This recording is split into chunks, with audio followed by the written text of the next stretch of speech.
study of Genesis, we have come till chapter 21. ನಾವು ಆದಿಕಾಂಡ ಅಧ್ಯಾಯದ ಪುಸ್ತಕದ ಅಧ್ಯಯನದಲ್ಲಿ 21ನೇ ಅಧ್ಯಾಯದವರೆಗೆ ನಾವು ಅಧ್ಯಯನವನ್ನು ಮುಗಿಸಿದ್ದೇವೆ. In chapter 21 we have seen the birth of Isaac. 21ನೇ ಅಧ್ಯಾಯದಲ್ಲಿ ಈಸಾಕನ ಹುಟ್ಟುವಿಕೆಯ ಕುರಿತಾಗಿ ನಾವು ನೋಡಿದೆವು. We saw the similarities between Isaac's birth and the birth of the Lord Jesus Christ. ಮತ್ತು ಈಸಾಕನ ಜನನಕ್ಕೂ ನಮ್ಮ ಕರ್ತನಾದ ಯೇಸು ಕ್ರಿಸ್ತನ ಜನನಕ್ಕೂ ಇರುವ ಹೋಲಿಕೆಗಳನ್ನು ನಾವು ನೋಡಿಕೊಂಡೆವು. We have seen the descendants of Ishmael, and God is going to put them aside and continue with the promised seeds line. ನಾವು ಇಷ್ಮಾಯೇಲನ ಸಂತಾನದ ಕುರಿತಾಗಿ ನಾವು ನೋಡಿಕೊಳ್ಳುವಾಗ ದೇವರು ಇಷ್ಮಾಯೇಲ ಈಗ ವಾಗ್ದಾನದ ಮಗನಾದಂತಹ ಇಸಾಕನಿಂದ ತನ್ನ ಜನರನ್ನ ಮುಂದುವರಿಸುವುದನ್ನು ನಾವು ನೋಡುತ್ತೇವೆ.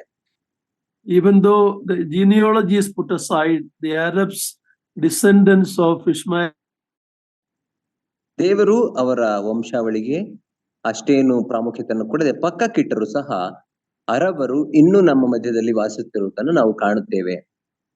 What was born of Abraham's flesh became an enemy of Israel then and even today.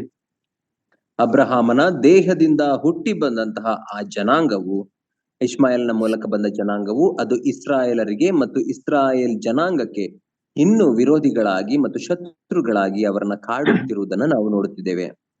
In chapter 21 verse 21 we see Hagar taking a wife for Ishmael from the land of Egypt.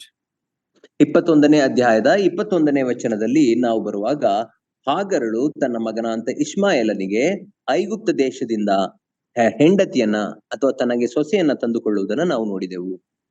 Even though she lived with Abraham this long, there was no real change. She went back to Egypt, or she took an alliance from Egypt. ಆಕೆಯು ಅಬ್ರಹಾಮನೊಷ್ಟಿಗೆ ಇಷ್ಟು ಕಾಲ ಬದುಕಿದ್ರು ಸಹ ಆಕೆಯಲ್ಲಿ ಯಾವ ಬದಲಾವಣೆಯನ್ನು ನಾವು ಕಾಣುವುದಿಲ್ಲ. ಯಾಕಂದರೆ ಅವಳು ಹಿಂತಿರುಗಿ ಐಗುಪ್ತರ ಬಳಿಗೆ ಸಂಬಂಧ ಬೆಳೆಸಲಿಕ್ಕೆ ಹೋಗುತ್ತಾಳೆ. Many a times we can do for our children like this.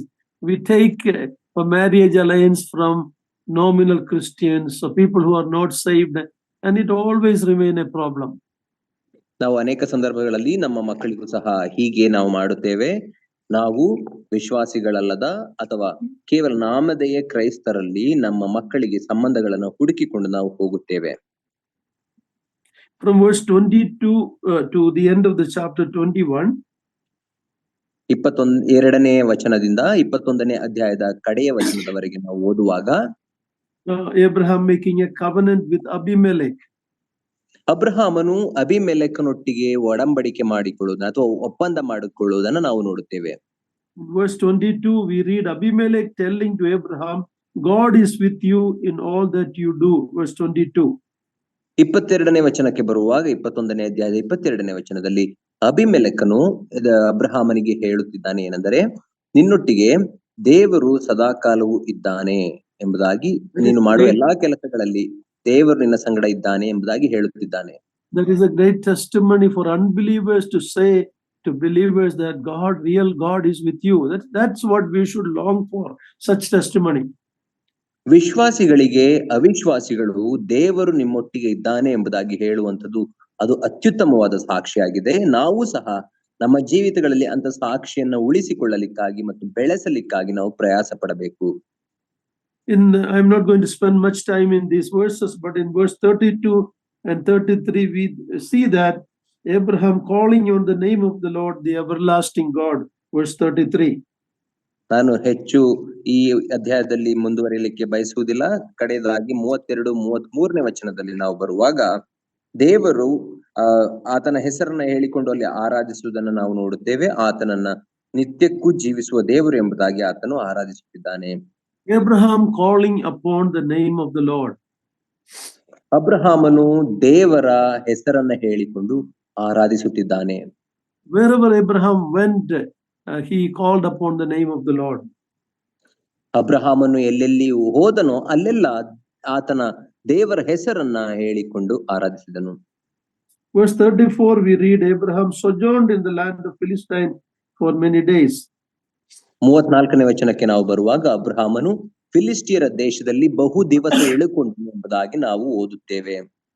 As believers, 1 Peter chapter 1 verse 1 also tells we are sojourners and pilgrims in this world. ವಿಶ್ವಾಸಿಗಳಾದಂತಹ ನಾವು ಸಹ ಈ ಲೋಕದಲ್ಲಿ ಪ್ರವಾಸಿಗಳಾಗಿದ್ದೇವೆ, ಜೊತೆ ಪ್ರಯಾಣಿಕರಾಗಿದ್ದೇವೆ ಎಂಬುದಾಗಿ 1 ಪೇತ್ರನ ಪತ್ರಿಕೆ 1ನೇ ಅಧ್ಯಾಯ 3ನೇ ವಚನದಲ್ಲಿ ನಾವು ಓದುತ್ತೇವೆ. Okay, now we are going to enter into chapter 22. ಈಗ ನಾವು 22ನೇ ಅಧ್ಯಾಯಕ್ಕೆ ಪ್ರವೇಶಿಸುತ್ತಿದ್ದೇವೆ. If chapter 21 has similarity between Isaac's birth and Jesus' birth, 21ನೇ ಅಧ್ಯಾಯವು ಈಸಾಕನ ಜನನಕ್ಕೂ ಯೇಸು ಕ್ರಿಸ್ತನ ಜನನಕ್ಕೂ ಇರುವ ಸಾಮ್ಯತೆಯನ್ನ ನಮಗೆ ತಿಳಿಸುವುದಾದರೆ, chapter 22 is a similarity between Isaac's death and Jesus' death. 22ನೇ ಅಧ್ಯಾಯದಲ್ಲಿ ಈಸಾಕನ ಮರಣಕ್ಕೂ ಯೇಸು ಕ್ರಿಸ್ತನ ಮರಣಕ್ಕೂ ಇರುವ ಸಾಮ್ಯತೆಯನ್ನು ನಾವು ನೋಡುತ್ತೇವೆ. You may say that Isaac didn't die, but in God's account, it was as if he died. ನೀವು ಹೇಳಬಹುದು, ಆದರೆ ಈಸಾಕನು ಸಾಯಲಿಲ್ಲವಲ್ಲ ಎಂಬುದಾಗಿ ಹೇಳಬಹುದು. ಆದರೆ ದೇವರ ಎಣಿಕೆಯಲ್ಲಿ ಈಸಾಕನು ಆತನು ಸತ್ತ ರೀತಿಯಲ್ಲಿಯೇ ಇದ್ದಾನೆ. Isaac was given back. Jesus Christ came back from the death. We see so many similarities. ಈಸಾಕನನ್ನು ಸಹ ಆ ದೇವರು ಆ ಯಜ್ಞದಿಂದ ಆತನನ್ನ ಹಿಂತಿರುಗಿ ಕೊಡುವುದನ್ನು ನಾವು ನೋಡುತ್ತೇವೆ. ಅದೇ ರೀತಿಯಲ್ಲಿ ಯೇಸು ಕ್ರಿಸ್ತನು ಸಹ ಮರಣದಿಂದ ಪುನರುತ್ಥಾನ ಹೊಂದಿ ಜೀವಿತನಾಗಿ ಎದ್ದು ಬಂದನು. ಇದೇ ನಾವು ನೋಡುವ ಸಾಮ್ಯತೆ.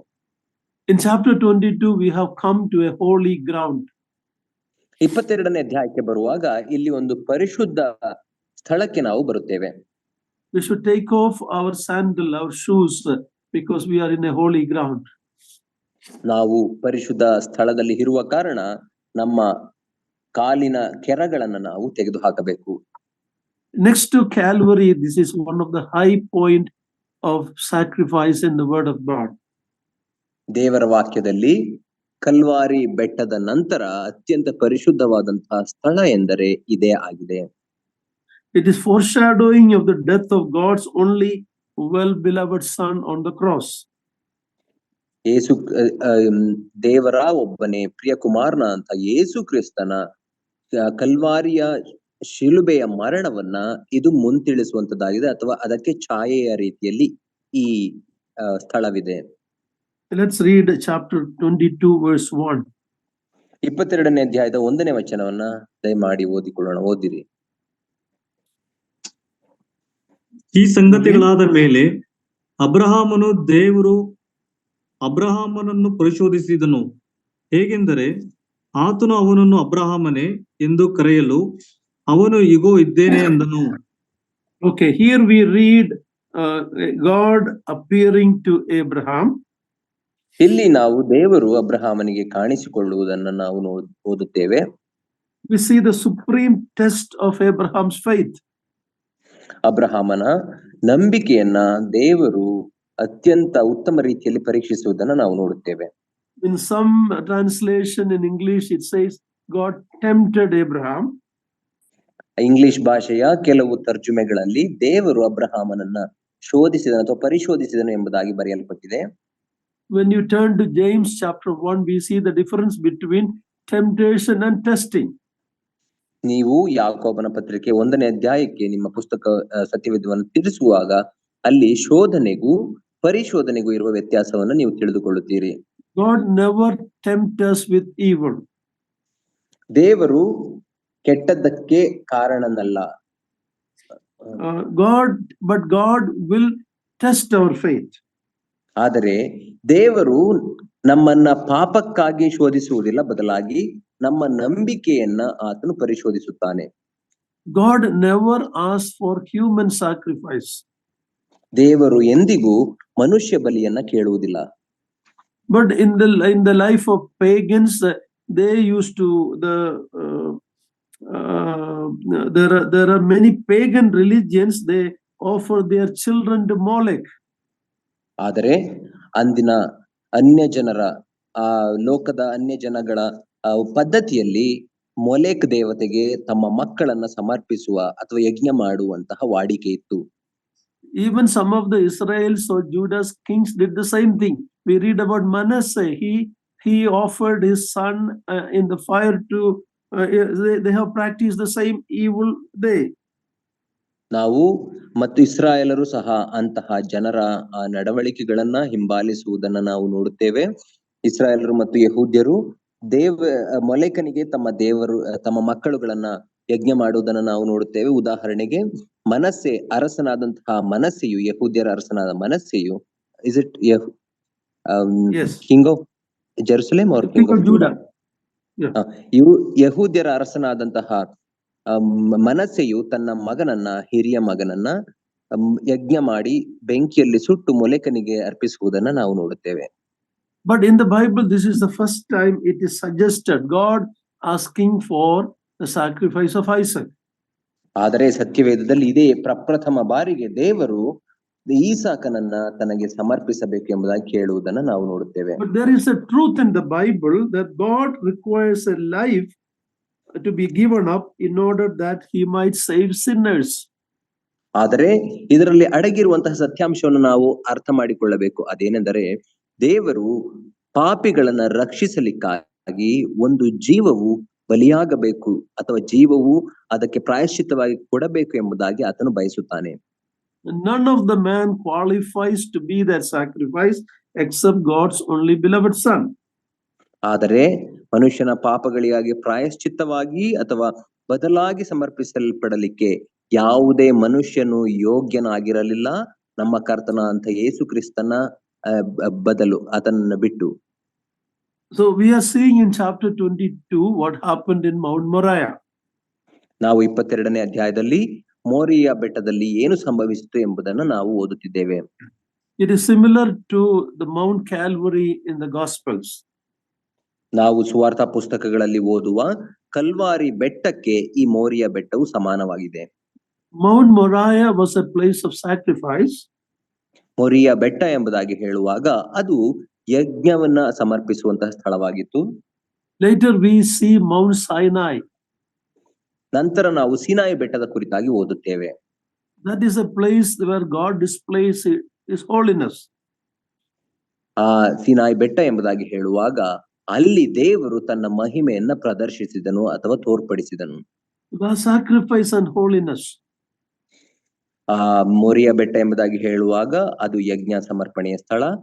ಈ ಸೀನಾಯಿ ಬೆಟ್ಟ ಎಂಬುದಾಗಿ ಹೇಳುವಾಗ ದೇವರ ಮಹಿಮೆಯ ಸ್ಥಳ. Both of that combined we see at Mount Calvary. ಅವೆರಡು ಒಟ್ಟಾಗಿ ಒಂದಾಗಿ ಕೂಡಿ ಬಂದಿರುವುದನ್ನು ನಾವು ಕಲ್ವಾರಿ ಬೆಟ್ಟದಲ್ಲಿ ಕಾಣುತ್ತೇವೆ. In the prophetic Psalm of 22, when the cry, my God, why hast thou forsaken me? ಆ ಪ್ರವಾದನೆಯ ಕೀರ್ತನೆಯಾದಂತಹ 22ನೆಯ ಕೀರ್ತನೆಯಲ್ಲಿ ನನ್ನ ದೇವರೇ ಯಾಕೆ ನನ್ನನ್ನು ಕೈ ಬಿಟ್ಟಿದ್ದಿ ಎಂಬುದಾಗಿ ಪ್ರವಾದನ ಪೂರ್ವಕವಾಗಿ ಹೇಳಲ್ಪಟ್ಟಿದೆ.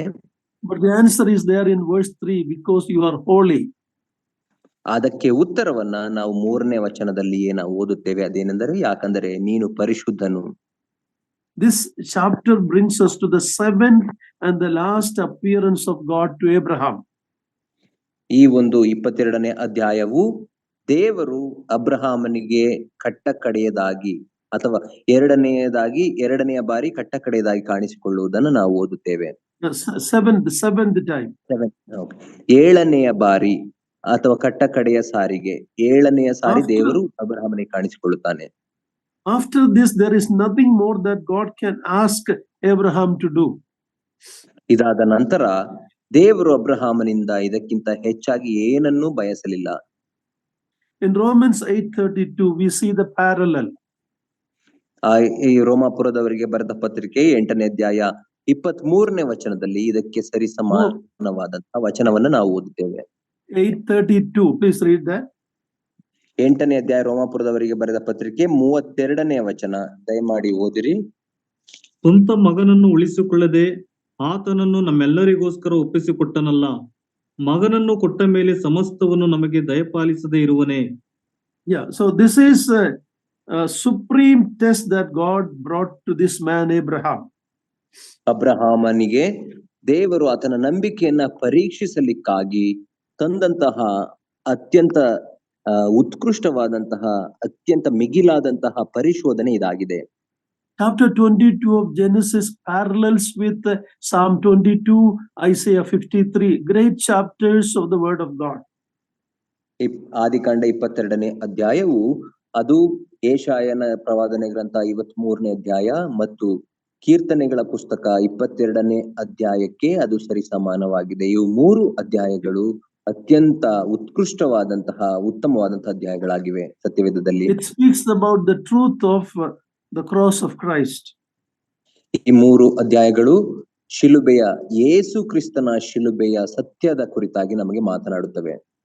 In the epistle of James chapter 2:21, the writer James is telling that Abraham was justified by work. ಯಾಕೋಬನ ಪತ್ರಿಕೆ 2ನೇ ಅಧ್ಯಾಯ 23ನೇ ವಚನದಲ್ಲಿ 21ನೇ ವಚನದಲ್ಲಿ ಯಾಕೋಬನು ಹೇಳುತ್ತಿದ್ದಾನೆ, ಅಬ್ರಹಾಮನು ತನ್ನ ಕ್ರಿಯೆಗಳಿಂದ ನೀತಿವಂತನೆಂದು ನಿರ್ಣಯಿಸಲ್ಪಟ್ಟನು ಎಂಬುದಾಗಿ ಹೇಳುತ್ತಿದ್ದಾನೆ. In Romans 4:1-3, Paul writes that Abraham was justified by faith. ಆದರೆ ರೋಮಾಪುರದವರಿಗೆ ಬರೆದ ಪತ್ರಿಕೆ 4ನೇ ಅಧ್ಯಾಯ 1ರಿಂದ 4ನೇ ವಚನಗಳವರೆಗೆ ನಾವು ಓದುವಾಗ ಅಲ್ಲಿ ಅಬ್ರಹಾಮನು ನಂಬಿಕೆಯಿಂದ ನೀತಿವಂತನೆಂದು ಎಣಿಸಲ್ಪಟ್ಟನು ಎಂಬುದಾಗಿ ಪೌಲನು ಬರೆಯುತ್ತಾನೆ. Who is right, James or Paul? ಹಾಗಾದರೆ ಇವರಿಬ್ಬರಲ್ಲಿ ಯಾಕೋಬ ಮತ್ತು ಪೌಲನಲ್ಲಿ ಯಾರು ಸರಿಯಾಗಿ ಹೇಳುತ್ತಿದ್ದಾರೆ? The answer is both of them are right. ಅದಕ್ಕೆ ಉತ್ತರ ಇಬ್ಬರು ಸರಿಯಾಗಿ ಹೇಳುತ್ತಿದ್ದಾರೆ. Both are talking about faith. ಇಬ್ಬರು ನಂಬಿಕೆಯ ಕುರಿತಾಗಿ ಮಾತನಾಡುತ್ತಿದ್ದಾರೆ. James speaks about a faith that is justified before people. ಯಾಕೋಬನು ಮನುಷ್ಯರ ಮುಂದೆ ನೀತಿ ಅಥವಾ ನೀತಿವಂತಿಕೆ ಎಂದು ಎಣಿಸಲ್ಪಟ್ಟಂತಹ ನಂಬಿಕೆಯ ಕುರಿತಾಗಿ ಮಾತನಾಡುತ್ತಿದ್ದಾನೆ. Paul talks about a faith that is justifying before God. ಆದರೆ ಪೌಲನು ದೇವರ ಸಮಕ್ಷಮದಲ್ಲಿ, ದೇವರ ಸನ್ನಿಧಿಯಲ್ಲಿ ನೀತಿ ಎಂದು ಎಣಿಸಲ್ಪಟ್ಟ ನಂಬಿಕೆಯ ಕುರಿತಾಗಿ ಮಾತನಾಡುತ್ತಿದ್ದಾನೆ. See, Abraham, as we have studied earlier, he failed many times in his life. ನಾವು ಈಗ ತಾನೇ ಹಿಂದೆ ಓದಿಕೊಂಡ ರೀತಿಯಲ್ಲಿ ಅಬ್ರಹಾಮನು ಅನೇಕ ಸಾರಿ ತನ್ನ ಜೀವಿತದಲ್ಲಿ ಸೋತು ಹೋದನು. His neighbors, Pharaoh of Egypt, others might have thought, is this man a righteous man? ಆತನ ಸುತ್ತಮುತ್ತಲಿನ ಜನರು ಮತ್ತು ಫರೋಹ, ಐಗುಪ್ತ ದೇಶದ ಫರೋಹನು ಮತ್ತು ಇನ್ನೊಬ್ಬ ಅರಸನು ಈತನು ನಿಜವಾಗಿ ನೀತಿವಂತನ ಎಂಬುದಾಗಿ ಪ್ರಶ್ನಿಸಿರಬಹುದು. They may have doubt about Abraham. ಅಬ್ರಹಾಮನ ಕುರಿತಾಗಿ ಅವರಿಗೆ ಸಂಶಯವಿದ್ದಿರಬಹುದು. Because of his failures. ಯಾಕಂದರೆ ಆತನ ಸೋಲುವಿಕೆಗಳ ನಿಮಿತ್ತ. But a day came when he took his son to Mount Moriah, and that proved to all the people about the justification of Abraham before God. ಆದರೆ ಒಂದು ದಿನ ಬಂತು, ಆಗ ಆತನು ತನ್ನ ಮಗನನ್ನ ಮೋರಿಯ ಬೆಟ್ಟದಲ್ಲಿ ಯಜ್ಞ ಸಮರ್ಪಿಸಲಿಕ್ಕೆ ಹೋಗುವಾಗ ಆತನು ಮಾಡಿದಂತಹ ಕಾರ್ಯವು ಇಡೀ ಜನರಿಗೆ ಸಾರಲ್ಪಟ್ಟಿದ್ದು, ಇಡೀ ಜನರಿಗೆ ತಿಳಿಸಲ್ಪಟ್ಟಿತು. ಅದೇನೆಂದರೆ ಅಬ್ರಹಾಮನು ನೀತಿವಂತನೆಂದು. There was no more doubt about where Abraham stood, what was important in Abraham's life. ಅಬ್ರಹಾಮನು ಯಾವ ಸ್ಥಾನದಲ್ಲಿದ್ದಾನೆ ಎಂಬುದರ ಕುರಿತಾಗಿ ಇನ್ನು ಯಾರಿಗೂ ಸಂಶಯವಿರಲಿಲ್ಲ ಮತ್ತು ಅಬ್ರಹಾಮನ ಜೀವಿತದಲ್ಲಿ ಯಾವುದು ಪ್ರಾಮುಖ್ಯತೆ ಎಂಬುದನ್ನ ಆತನು ನಿರೂಪಿಸಿದ್ದನು. James in his epistle is writing about what happened in Genesis 22, his work of faith.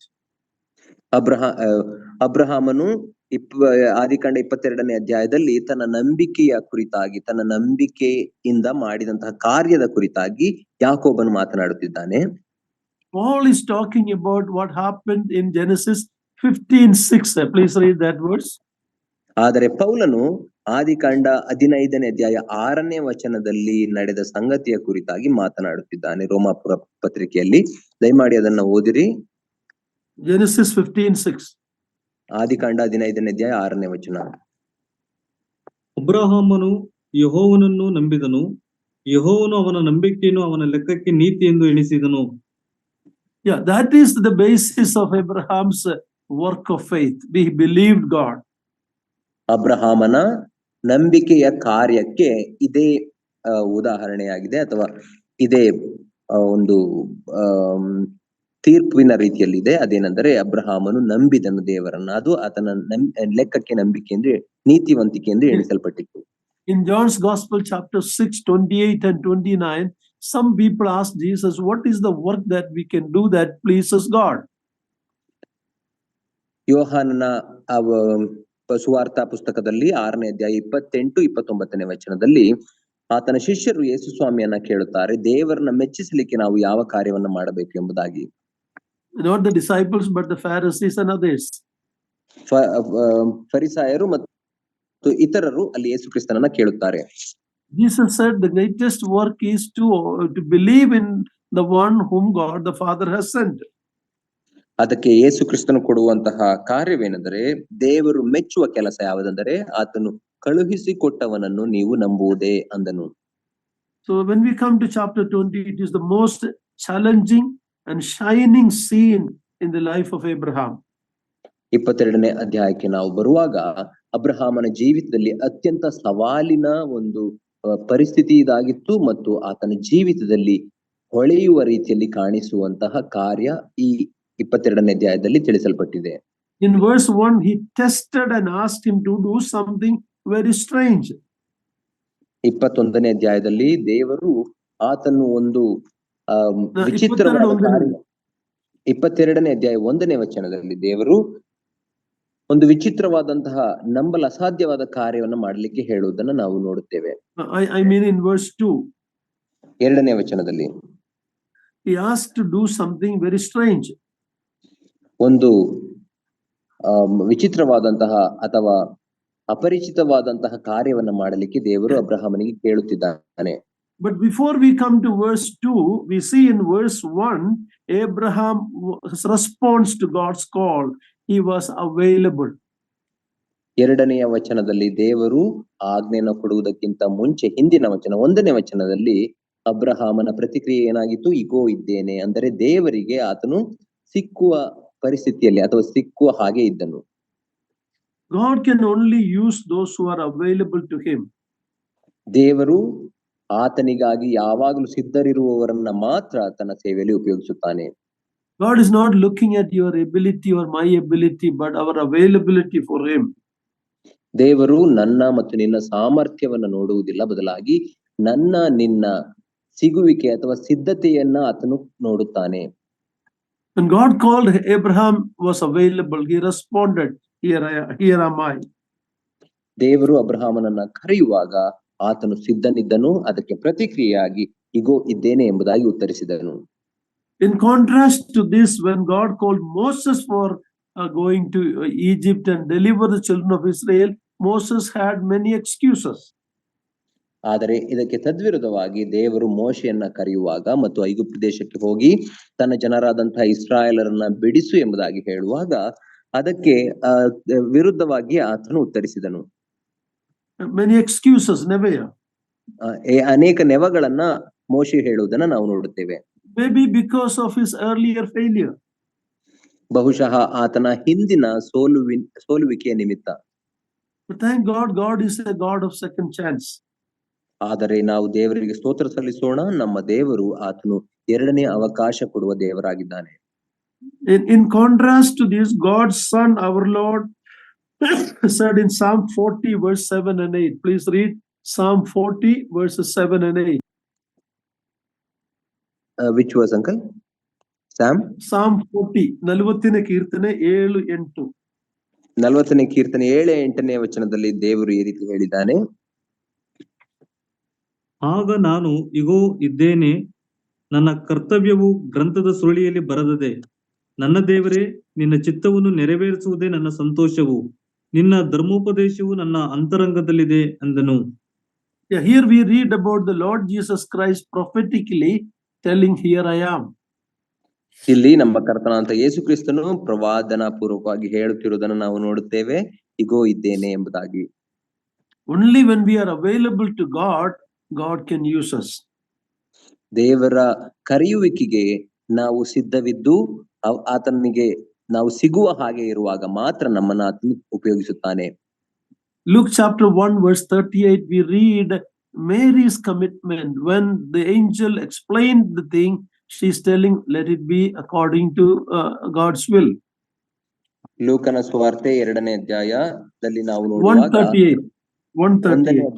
1ನೇ ಅಧ್ಯಾಯ 38ನೇ ವಚನದಲ್ಲಿ ಆ ಗಬ್ರಿಯೇಲ ದೇವದೂತನು ಕನ್ಯಾ ಮರಿಯಳೊಟ್ಟಿಗೆ ಮಾತನಾಡುವಾಗ ದೇವರ ಆಯೋಜನೆಯ ಕುರಿತಾಗಿ ಹಾಗೆ ಆಗಲಿ ಎಂಬುದಾಗಿ ಆಕೆ ಉತ್ತರಿಸುವುದನ್ನು ನಾವು ನೋಡುತ್ತೇವೆ. An unmarried girl surrendering her life to shame and becoming the talk of the town by she becoming pregnant. An amazing surrender. ಮದುವೆಯಾಗದಂತಹ ಕನ್ಯೆಯಾಗಿರುವಂತಹ ಒಬ್ಬ ಹೆಣ್ಣು ಮಗಳು ದೇವರ ಯೋಜನೆಗೆ, ದೇವರ ಕಾರ್ಯಗಳಿಗೆ ತನ್ನನ್ನ ಒಪ್ಪಿಸಿಕೊಟ್ಟು ಹಾಗೆಯೇ ಆಗಲಿ ಎಂಬುದಾಗಿ ಹೇಳಿ ಸಮಾಜದ ಆ ಒಂದು ಅವಮಾನಕ್ಕೆ ಗುರಿಯಾಗಲಿಕ್ಕೆ ಒಪ್ಪಿಸಿಕೊಡುತ್ತಿರುವಂತದ್ದು ಅದು ದೊಡ್ಡ ಕಾರ್ಯವಾಗಿದೆ. In Acts chapter 9 verse 10, when Ananias was called by the Lord to go to Saul of Tarsus, we see later he had some doubts, but later it was clarified and he went.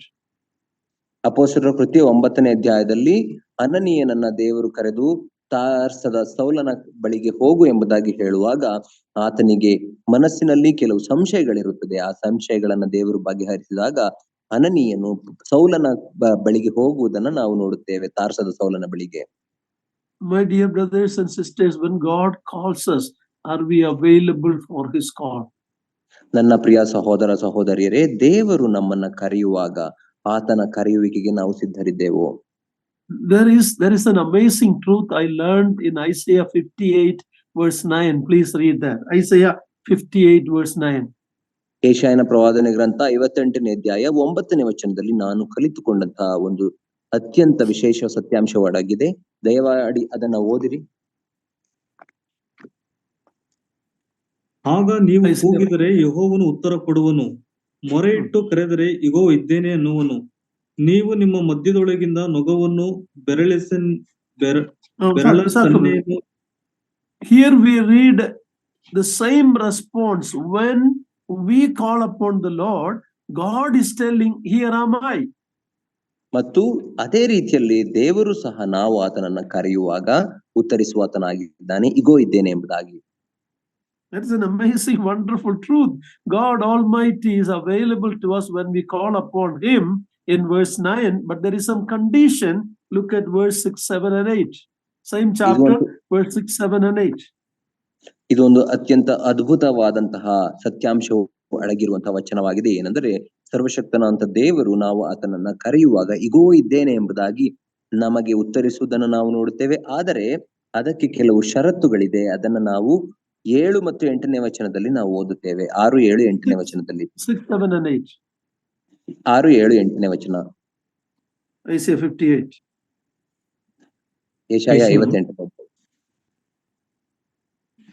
ಕೇಡಿನ ಬಂಧಗಳನ್ನು ಬಿಚ್ಚುವುದು, ನೊಗದ ಕಣಿಗಳನ್ನು ಕಳಚುವುದು, ಜಜ್ಜಿ ಹೋದವರನ್ನು ಬಿಡುಗಡೆ ಮಾಡುವುದು, ನೊಗಗಳನ್ನೆಲ್ಲ ಮುರಿಯುವುದು, ಹಸಿದವರಿಗೆ ಅನ್ನವನ್ನು ಹಂಚುವುದು, ಅಲೆಯವರಿಗೆ ಬಡವರನ್ನು ಮನೆಗೆ ಬರಮಾಡಿಕೊಳ್ಳುವುದು, ಬೆತ್ತಲೆಯವರನ್ನು ಕಂಡಾಗೆಲ್ಲ ಅವರಿಗೆ ಒದಿಸುವುದು, ನಿನ್ನಂತೆ ನರನಾಗಿ ಇರುವ ಯಾವನಿಗೆ ಆಗಲಿ ಮುಖ ತಪ್ಪಿಸಿಕೊಳ್ಳದಿರುವುದು, ಇವುಗಳೇ ನನಗೆ ಇಷ್ಟವಾದ ಉಪವಾಸ ವ್ರತವಲ್ಲವೇ?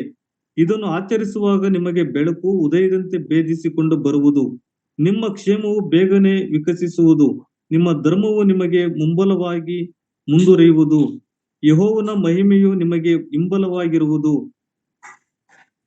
Yeah, before God says, here am I, these conditions should be in our life. ನೀವು ದೇವರನ್ನ ಕರೆಯುವಾಗ ದೇವರು ಇಗೋ ಇದ್ದೇನೆ ಎಂಬುದಾಗಿ ಹೇಳಬೇಕಾದರೆ ಈ 3 ವಚನಗಳಲ್ಲಿರುವಂತಹ ಕಾರ್ಯಗಳು ಅಥವಾ ಷರತ್ತುಗಳು ನಮ್ಮ ಜೀವಿತದಲ್ಲಿ ಇರಬೇಕು. Okay, now let's come back to 22 Genesis verse 2. ಆದಿಕಾಂಡ 22ನೇ ಅಧ್ಯಾಯ 2ನೇ ವಚನವನ್ನು ಈಗ ಓದಿಕೊಳ್ಳೋಣ. ಆಗಲಾತನು ನಿನಗೆ ಪ್ರಿಯನಾಗಿರುವ ಒಬ್ಬನೇ ಮಗನಾದ ಇಸಾಕನನ್ನು ತೆಗೆದುಕೊಂಡು ಮೊರಿಯ ದೇಶಕ್ಕೆ ಹೋಗಿ ಅಲ್ಲಿ ಅವನನ್ನು ನಾನು ಹೇಳುವ ಒಂದು ಬೆಟ್ಟದ ಮೇಲೆ ಸರ್ವಾಂಗ ಹೋಮವಾಗಿ ಅರ್ಪಿಸಬೇಕು ಅಂದನು. Now here we read that the greatest possession the most valuable thing in Abraham's life was not his riches but his son of promise.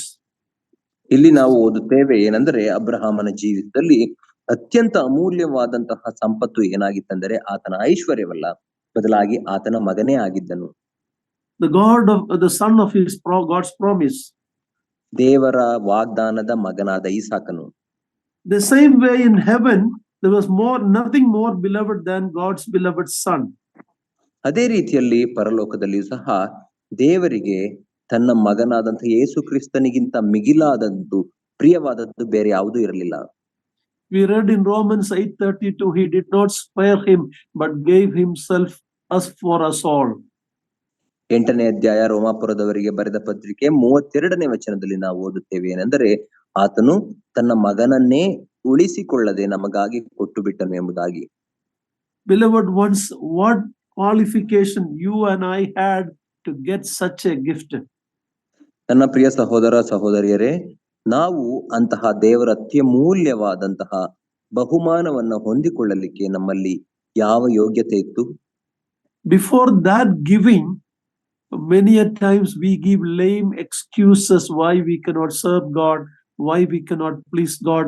All our excuses are like lame excuse. ದೇವರು ನಮಗೆ ಕೊಟ್ಟಿರುವಂತಹ ಆ ಬಹುಮಾನಕ್ಕೆ ಬದಲಾಗಿ ನಾವು ದೇವರಿಗೆ ಕುಂಟು ನೆಪಗಳನ್ನು ನಾವು ಹೇಳುತ್ತೇವೆ. ದೇವರು ನಮ್ಮನ್ನ ಕರೆಯುವಾಗ ಆತನ ಸೇವೆಗೆ ಅನೇಕ ಕುಂಟು ನೆಪಗಳನ್ನು ನಾವು ಹೇಳುತ್ತೇವೆ. Now, when God asked him to take his son, the son Isaac whom he loved, it must have touched the heartstring of Abraham's heart. ದೇವರು ತನ್ನ ಪ್ರಿಯ ಮಗನಾದಂತಹ ಇಸಾಕನನ್ನ ತೆಗೆದುಕೊಂಡು ಹೋಗಿ ಮೊರಿಯಾ ಬೆಟ್ಟದ ಮೇಲೆ ತನಗೆ ಸರ್ವಾಂಗ ಹೋಮವಾಗಿ ಸಮರ್ಪಿಸು ಎಂಬುದಾಗಿ ಹೇಳುವಾಗ ಅದು ಅಬ್ರಹಾಮನ ಹೃದಯದ ತಂತಿಗಳನ್ನ ಮೀಟಿರಬಹುದು. If he said, take your son, there was another son, Ishmael. ನಿನ್ನ ಮಗನನ್ನ ಕರೆದುಕೊಂಡು ಹೋಗು ಎಂಬುದಾಗಿ ಹೇಳುವುದಾದರೆ ಆತನಿಗೆ ಇನ್ನೊಬ್ಬ ಮಗನಿದ್ದನು, ಅದು ಯಾರೆಂದರೆ ಇಷ್ಮಾಯೇಲನು. But God's demand was very specific. ಆದರೆ ದೇವರ ಆ ಒಂದು ಆಜ್ಞೆ ಅದು ನಿರ್ದಿಷ್ಟವಾದಂತಹ ಆಜ್ಞೆ ಆಗಿತ್ತು. There are times in the Bible a word is used for the first time. ಸತ್ಯವೇದದಲ್ಲಿ ಅನೇಕ ಕಡೆಗಳಲ್ಲಿ ನಾವು ಒಂದು ಪದವು ಪ್ರಪ್ರಥಮ ಬಾರಿಗೆ ಉಪಯೋಗಿಸಲ್ಪಟ್ಟಿರುವುದನ್ನು ನಾವು ಕಾಣುತ್ತೇವೆ. It has great meaning. ಆದರೆ ಅದು ಅತ್ಯಂತ ದೊಡ್ಡ ಅರ್ಥವನ್ನು ಹೊಂದಿರುತ್ತದೆ. In verse 2 of chapter 22, first time the word love is mentioned. 22ನೇ ಅಧ್ಯಾಯ 2ನೇ ವಚನದಲ್ಲಿ ಪ್ರಪ್ರಥಮ ಬಾರಿಗೆ ಪ್ರಿಯನಾಗಿರುವ ಅಥವಾ ಪ್ರೀತಿ ಎಂಬಂತಹ ಪದವು ಬಳಸಲ್ಪಟ್ಟಿದೆ ಸತ್ಯವೇದದಲ್ಲಿ. It is actually a father's love. ಅದು ನಿಜವಾಗಿ ಹೇಳುವುದಾದರೆ ತಂದೆಯ ಪ್ರೀತಿಯಾಗಿದೆ. That is the real love. It is God's love. ಅದೇ ನಿಜವಾದಂತಹ ಪ್ರೀತಿ, ಅದು ದೇವರ ಪ್ರೀತಿಯಾಗಿದೆ. Now when God told Abraham to take his son Isaac, his only son whom he loved, and offer as a burnt offering, ದೇವರು ಅಬ್ರಹಾಮನಿಗೆ ನಿನಗೆ ಪ್ರಿಯನಾಗಿರುವ ಒಬ್ಬನೇ ಮಗನಾದ ಇಸಾಕನನ್ನು ತೆಗೆದುಕೊಂಡು ಹೋಗಿ ನನಗೆ ಸರ್ವಾಂಗ ಹೋಮವಾಗಿ ಅರ್ಪಿಸಬೇಕು ಎಂಬುದಾಗಿ ಹೇಳಿದಾಗ, how old do you think Isaac would have been? ಇಸಾಕನಿಗೆ ಎಷ್ಟು ವಯಸ್ಸಿರಬಹುದು ಎಂಬುದಾಗಿ ನಿಮಗನ್ನಿಸುತ್ತದೆ? If you come to the next chapter, we read about the death of chapter 23 verse 1. We see the death of Sarah at 127 years. 23ನೆಯ ಅಧ್ಯಾಯಕ್ಕೆ ಮುಂದಿನ ಅಧ್ಯಾಯಕ್ಕೆ ಬರುವಾಗ 1ನೇ ವಚನದಲ್ಲಿ ಅಲ್ಲಿ ಸಾರಳ ಸಾವಿನ ಕುರಿತಾಗಿ ನಾವು ಓದುತ್ತೇವೆ. ಆಕೆಯು 127 ವರ್ಷ ಬದುಕಿ ಸಾಯುವುದನ್ನು ನಾವು ನೋಡುತ್ತೇವೆ. And it was 90 years to Sarah when Isaac was born. 90 ವರ್ಷದವಳಾಗಿದ್ದಾಗ ಸಾರಳಿಗೆ ಇಸಾಕನು ಹುಟ್ಟಿದ್ದನು. So 37 years has passed between the birth of Isaac and the death of Sarah. ಸಾರಳಿಗೆ ಇಸಾಕನು ಹುಟ್ಟಿ 37 ವರ್ಷಗಳು ಕಳೆದ ನಂತರ ಆಕೆ ಮರಣ ಹೊಂದಿದಳು. So we can assume that Isaac was probably about 30 or 33 years old. ಆದ್ದರಿಂದ ಇದರ ಆಧಾರದ ಮೇಲೆ ನಾವು ಹೀಗೆ ಊಹೆ ಮಾಡಬಹುದೇನೆಂದರೆ ಇಸಾಕನು 37 ವರ್ಷ ಪ್ರಾಯದವನಾಗಿರಬಹುದು ಎಂಬುದಾಗಿ. When God told to take Isaac, he's not a little lad. He's about around 30 years old. ದೇವರು ಇಸಾಕನನ್ನ ತೆಗೆದುಕೊಂಡು ಹೋಗಿ ಸಮರ್ಪಿಸಲಿಕ್ಕೆ ಹೇಳಿದಾಗ ಆತನು ಪುಟ್ಟ ಬಾಲಕನಾಗಿರ್ಲಿಲ್ಲ, ಬಹುಶಃ 30 ವರ್ಷ ಪ್ರಾಯದವನಾಗಿರಬಹುದು. He is the one whom Abraham loved. ಅಬ್ರಹಾಮನಿಗೆ ಅತ್ಯಂತ ಪ್ರಿಯನಾಗಿದ್ದಂತಹ ಮಗನಾಗಿದ್ದನು ಇಸಾಕನು. Jesus Christ was the beloved son of the Father. ಅದೇ ರೀತಿಯಲ್ಲಿ ನಮ್ಮ ಕರ್ತನಂತ ಯೇಸು ಕ್ರಿಸ್ತನು ತಂದೆಯಾದ ದೇವರ ಪ್ರಿಯ ಕುಮಾರನಾಗಿದ್ದನು. In verse 2, he was asked to take to Mount Moriah. 2ನೇ ವಚನದಲ್ಲಿ ಅವನನ್ನ ಮೋರಿಯಾ ದೇಶಕ್ಕೆ ತೆಗೆದುಕೊಂಡು ಹೋಗಿ ಅಲ್ಲಿ ಬೆಟ್ಟದ ಮೇಲೆ ಸಮರ್ಪಿಸಬೇಕು ಎಂಬುದಾಗಿ ಹೇಳುತ್ತಾನೆ. This is the place later Solomon has built the temple. ಇದೇ ಬೆಟ್ಟದ ಮೇಲೆ ನಂತರ ಸೊಲೊಮೋನನು ದೇವಾಲಯವನ್ನು ಕಟ್ಟಿಸುವುದನ್ನು ನಾವು ನೋಡುತ್ತೇವೆ. And many believe that this is the same place where Mount Calvary was. ಮತ್ತು ಇನ್ನು ಅನೇಕರು ಕಲ್ವಾರಿ ಬೆಟ್ಟವೂ ಸಹ ಇದೇ ಬೆಟ್ಟದ ಮೇಲೆ ಇದೆ ಎಂಬುದಾಗಿ ಹೇಳುತ್ತಾರೆ. So burnt offering is before the sin offering and trespass offering was given in the Mosaic law, this was the only offering, the burnt offering. ಮೋಶೆಯ ಧರ್ಮಶಾಸ್ತ್ರದಲ್ಲಿ ಸರ್ವಾಂಗ ಹೋಮವು ಯಾವಾಗ ಸಮರ್ಪಿಸಲ್ಪಡುತ್ತಿತ್ತು ಅಂದರೆ ಪಾಪ ಪ್ರಾಯಶ್ಚಿತ್ತ ಯಜ್ಞವು ಮತ್ತು ದೋಷ ಪರಿಹಾರಕ ಯಜ್ಞವು ಸಮರ್ಪಿಸುವುದಕ್ಕಿಂತ ಮುಂಚೆ ಈ ಸರ್ವಾಂಗ ಹೋಮವು ಸಮರ್ಪಿಸಬೇಕಾಗಿತ್ತು. The burnt offering speaks of the person and his work. ಆ ಸರ್ವಾಂಗ ಹೋಮ ಎಂಬುದಾಗಿ ಹೇಳುವಾಗ ಅದು ಆ ವ್ಯಕ್ತಿಯ ಕುರಿತಾಗಿ ಮತ್ತು ಆತನ ಕಾರ್ಯದ ಕುರಿತಾಗಿ ಮಾತನಾಡುತ್ತದೆ. Here God is asking for a human sacrifice. ಇಲ್ಲಿ ದೇವರು ಒಂದು ಮನುಷ್ಯ ಸರ್ವಾಂಗ ಹೋಮವನ್ನ ಕೇಳುತ್ತಿದ್ದಾನೆ, ಬಯಸುತ್ತಿದ್ದಾನೆ. Frankly, it raises a moral question. ಇದನ್ನ ಯಾರಾದರೂ ಓದುವಾಗ ಅದು ಒಂದು ನೈತಿಕ ಪ್ರಶ್ನೆಯನ್ನ ಒಡ್ಡುವಂತದ್ದಾಗಿದೆ. Isn't human sacrifice wrong? ಮನುಷ್ಯ ಬಲಿ, ನರಬಲಿ ಅದು ತಪ್ಪಲ್ಲವೋ? Yes, it is morally wrong. ಹೌದು, ಅದು ನೈತಿಕವಾಗಿ ತಪ್ಪಾದ ಕಾರ್ಯವಾಗಿದೆ. If you were to meet Abraham on his way to Mount Moriah that day, ಒಂದು ವೇಳೆ ನೀವೇನಾದರೂ ಅಬ್ರಹಾಮನು ಮೋರಿಯ ಬೆಟ್ಟಕ್ಕೆ ಹೋಗುವಾಗ ಆ ಮಾರ್ಗ ಮಧ್ಯದಲ್ಲಿ ಆತನನ್ನ ಸಂಧಿಸಿದ್ದಿರುವುದಾದರೆ, you ask him, Abraham, where are you going with your son Isaac? ನೀವು ಆತನನ್ನ ಕೇಳುವಾಗ, ಅಬ್ರಹಾಮನೇ ನಿನ್ನ ಮಗನಾದ ಇಸಾಕನೊಟ್ಟಿಗೆ ಎಲ್ಲಿ ಹೋಗುತ್ತಿದ್ದೆ ಎಂಬುದಾಗಿ ಕೇಳುವಾಗ, he says to offer Isaac as a sacrifice. ಆತನು ಹೇಳುತ್ತಾನೆ, ನಾನು ಇಸಾಕನನ್ನ ಸರ್ವಾಂಗ ಹೋಮವಾಗಿ ಸಮರ್ಪಿಸಲಿಕ್ಕೆ ಹೋಗುತ್ತಿದ್ದೇನೆ. Then you could ask him, isn't it wrong to do that? ನೀವು ಆತನನ್ನ ಕೇಳಬಹುದು, ನರಬಲಿಯನ್ನ ಅಥವಾ ಮನುಷ್ಯರನ್ನ ಯಜ್ಞವಾಗಿ ಸಮರ್ಪಿಸುವುದು ತಪ್ಪಲ್ಲವೇ ಎಂಬುದಾಗಿ ಆತನ ಕೇಳುವಾಗ, Abraham would have said, yes, it is wrong. ಅಬ್ರಹಾಮನು ನಿಮಗೆ ಹೇಳುತ್ತಿದ್ದನು, ಹೌದು ಅದು ತಪ್ಪು ಎಂಬುದಾಗಿ. The pagans, the Philistines do that, but I am taught not to do that. ಆತನು ಹೇಳುತ್ತಾನೆ, ಫಿಲಿಸ್ಟಿಯರು, ಅನ್ಯ ಜನರಾದ ಫಿಲಿಸ್ಟಿಯರು ಅದನ್ನು ಆಚರಿಸುತ್ತಾರೆ, ಆದರೆ ನನಗೆ ಅದನ್ನು ಆಚರಿಸಬೇಡ ಎಂಬುದಾಗಿ ದೇವರು ಹೇಳಿದ್ದಾನೆ. Then you ask him, then why are you doing it? ಹಾಗಾದರೆ ಯಾಕೆ ಇದನ್ನ ಸಮರ್ಪಿಸಲಿಕ್ಕೆ ಹೋಗುತ್ತಿದ್ದಿ ಎಂಬುದಾಗಿ ನೀವು ಆತನ್ನು ಕೇಳುವಾಗ, the only answer he will say is, I don't know, but I know God asked me and I have to obey him. ಆತನು ನಿಮಗೆ ಉತ್ತರಿಸುತ್ತಾನೆ, ನನಗೆ ಗೊತ್ತಿಲ್ಲ, ಆದರೆ ದೇವರು ನನಗೆ ಈ ರೀತಿ ಮಾಡು ಎಂಬುದಾಗಿ ಹೇಳಿದನು, ನಾನು ಆತನಿಗೆ ವಿಧೇಯನಾಗುತ್ತಿದ್ದೇನೆ. He could have told you that I've been walking with God for 50 some years. He is so good, he never failed me. This is his command, I had to obey. ಆತನು ನಿಮಗೆ ಹೇಳುತ್ತಾನೆ ಏನೆಂದರೆ, ನಾನು ಸುಮಾರು 50ಕ್ಕಿಂತ ಹೆಚ್ಚು ವರ್ಷಗಳ ಕಾಲ ದೇವರೊಟ್ಟಿಗೆ ನಾನು ನಡೆಯುತ್ತಿದ್ದೇನೆ, ಆತನು ನಂಬಿಗಸ್ತನಾಗಿ ಇಲ್ಲಿಯವರೆಗೂ ನಡೆಸಿದ್ದಾನೆ, ನನ್ನನ್ನ ಕೈ ಬಿಡುವುದಿಲ್ಲ ಎಂಬುದಾಗಿ ನಾನು ನಂಬಿದ್ದೇನೆ ಎಂಬುದಾಗಿ ಆತನು ಹೇಳುತ್ತಿರುತ್ತಾನೆ. Abraham's faith is described, why he did that is explained in Hebrews 11:17 to 19. Please read that. ಅಬ್ರಹಾಮನು ಯಾಕೆ ದೇವರ ಆಜ್ಞೆಗೆ ವಿಧೇಯನಾಗಿ ಇಸಾಕನನ್ನು ಸಮರ್ಪಿಸಲಿಕ್ಕೆ ಮೋರಿಯ ಬೆಟ್ಟದ ಮೇಲೆ ಹೋದನು, ಅದಕ್ಕೆ ಉತ್ತರವನ್ನ ಇಬ್ರಿಯರಿಗೆ ಬರೆದ ಪತ್ರಿಕೆ 11ನೇ ಅಧ್ಯಾಯ 7ರಿಂದ 9ನೇ ವಚನವು ನಮಗೆ ತಿಳಿಸುತ್ತದೆ. 17 to 19. 17ರಿಂದ 19ನೇ ವಚನ. Please read that.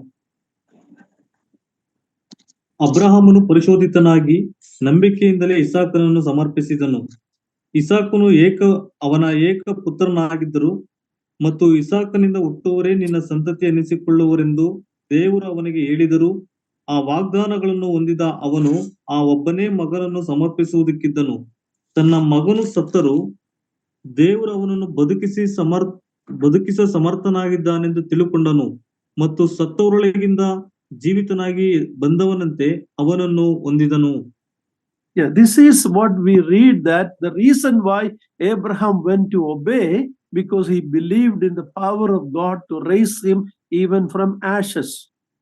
ದೇವರು ಅಬ್ರಹಾಮನು ದೇವರ ಆಜ್ಞೆಗೆ ವಿಧೇಯನಾಗಲಿಕ್ಕೆ ಒಪ್ಪಿಕೊಂಡದಕ್ಕೆ ಕಾರಣವನ್ನ ನಾವು ಇಲ್ಲಿ ಓದುತ್ತೇವೆ. ಅದೇನೆಂದರೆ ದೇವರು ಆ ಬೂದಿಯಿಂದಲೂ ತನ್ನ ಮಗನನ್ನ ಬದುಕಿಸಬಲ್ಲನು ಎಂಬುದಾಗಿ ಅಬ್ರಹಾಮನು ದೇವರ ಮೇಲೆ ಅಪಾರ ನಂಬಿಕೆಯನ್ನು ಇಟ್ಟಿದ್ದನು.